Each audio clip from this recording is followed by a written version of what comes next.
Hello, my name is Alissa H. Boerman, and this is for Cornerstone University. The counseling technique that I will be introducing for at-risk youth counseling is guided fantasy.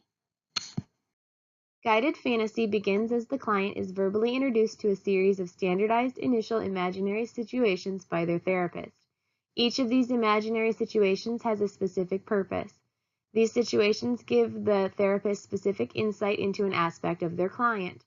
The therapist introduces the imaginary situation and then guides the client through the daydream itself, stopping and helping the client to gain insight into themselves and their feelings as they move through their fantasy.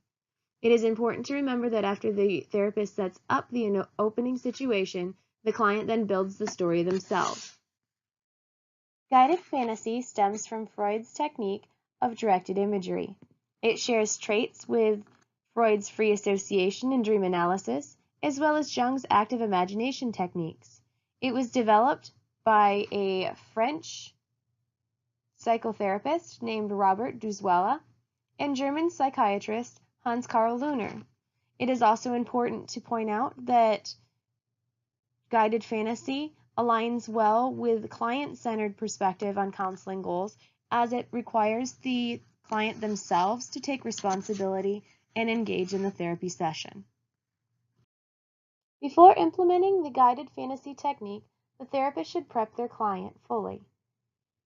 The therapist should introduce the technique, should make sure that the client understands the therapist's role and their own role in applying the technique.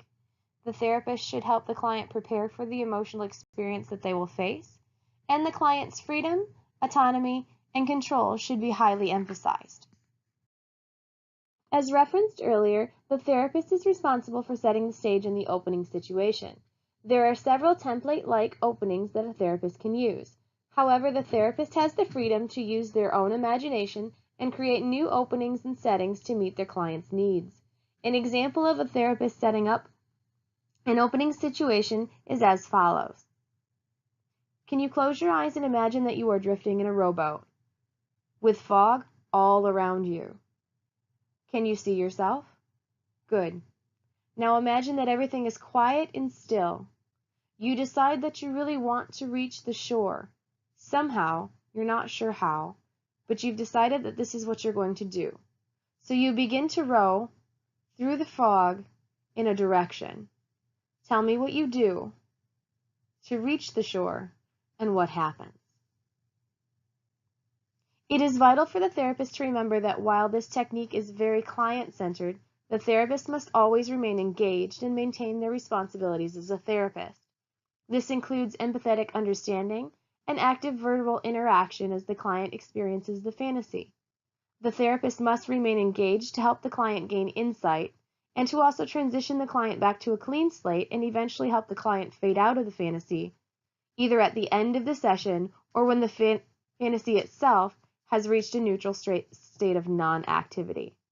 Some therapists do pair the guided fantasy technique with a homework assignment for the client to write a report about what they experienced and how they feel about their guided fantasy experience and presented at the following session. It is important for counselors to remember that the importance and the significance of this technique is the actual experience itself, not necessarily focusing on the emotional experiences and responses that are in effect after the session. In order for guided fantasy to be successful, the youth involved must have a deep commitment to the therapy itself. They must also have a willingness to share the responsibility in the therapy session, be willing to invest in building a rapport with their therapist, and eventually trust the therapist. The client must also be willing to participate in guided fantasy without any previous bias against the process or pre-existing attitudes. These things could include superstition or discounting the process as unorthodox or threatening. The therapist must always work with the youth to ensure that the youth have a basic understanding of unconscious needs, motivations, and repressions.